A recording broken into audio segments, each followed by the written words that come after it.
there's a lot going on in this.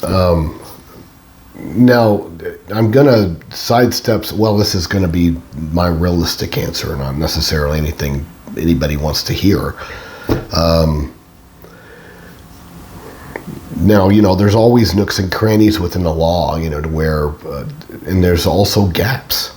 All right. For example, you file a restraining order or a trespassing charge, things of that nature, and somebody hasn't done enough to sit there and warrant those kind of things, and they're not going to be accepted. It's just how the law works. And I'm not saying that it's right. I'm not saying that it's just that there's a presumption in this country of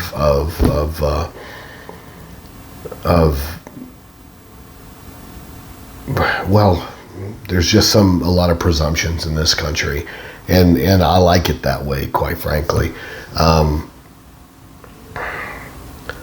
Does it protect, but at the same time understand that there's not anything really that can fully protect you ever, or your children ever. All right? We've gotten extremely comfortable in this country with how safe we really are. I'm talking comparative to history. I'm saying comparative to 30 years ago, 50 years ago. If you look at FBI crime statistics, we have never lived in a safer environment than we do now. Now, if you watch the television, if you listen to the media, well, they're going to tell you a different narrative, but the stats don't share that narrative.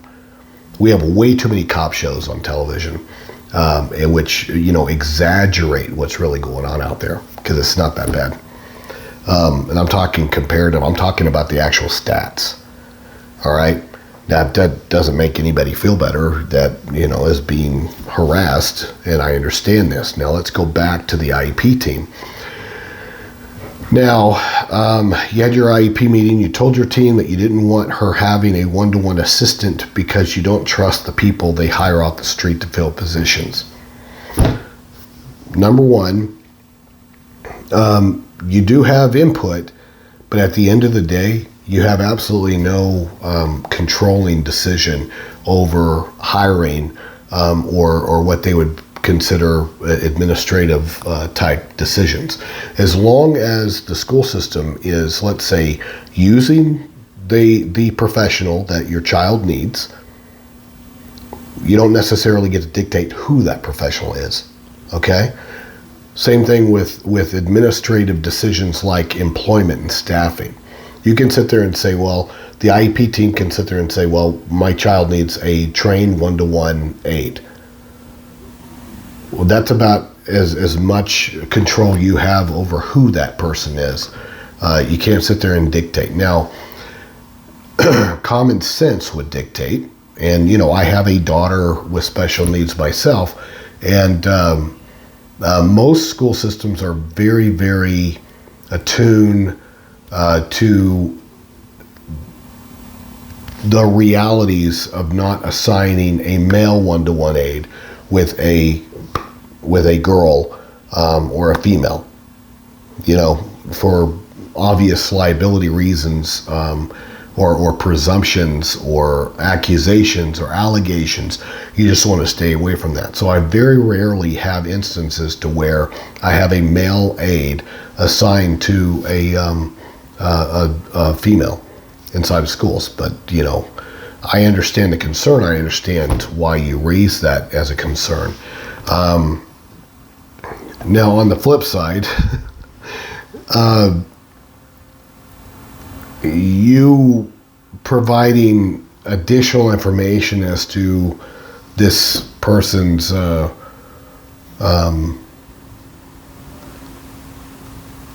proclivities outside of his employment with the school system,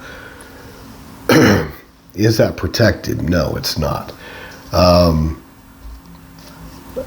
Please understand that when it comes to schools, they have union protection, including paraprofessionals, to the point where the right to privacy for them in large part will supersede the privacy that your child is supposed to have under FERPA, okay? Both exist lateral to each other. But this one is going to have higher primacy than your child's rights with regards to privacy. There's no real punishment here for violating your child's record privacy or anything discussed in this meeting. All right.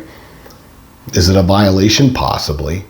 But the only thing in FERPA that can happen for somebody who violates it really is a potential of having funds being held back. There's no real consequence or punishment, whereas there is for violating the privacy rights of an educator or paraprofessional. I'm talking about consequences to the school. Not saying that that's a fair system, but I'm just saying that you should have sort of expected.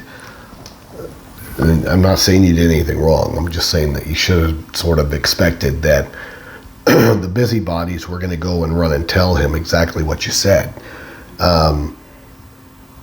which then carried the potential of having,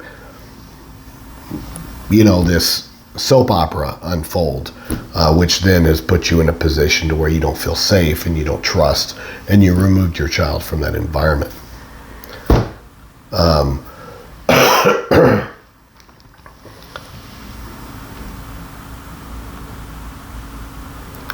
How can our privacy rights be violated in a school? Because I just told you, there's not going to be any repercussions for that. And it's just simply not illegal. Not unless something, I guess there are criminal code for harassment, but once again, there needs to be sufficient evidence of that, and it's just a misdemeanor.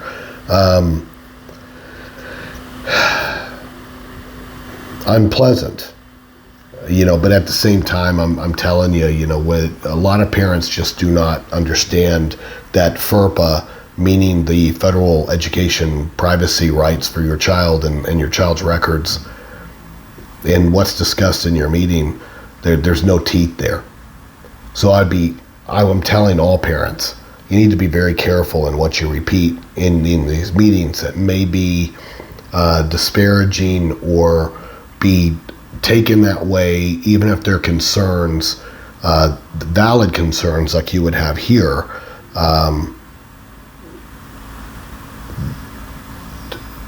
I would automatically assume that whatever you say in your IEP meeting is going to be shared with whoever you are sharing information about. And if they're an employee, then at that point, I'm telling you, whether there's something in that person's file or not, you're not going to know about it. And the very base, if it was me in retrospect, I would have just said that I don't want a male aide with my child. That's it. And don't go into any more detail about it. You just always got to be careful about the information that you share, because you just have to assume that it's going to be spread from one end of the school to the other by the time you walk out to your car. And that's just the reality.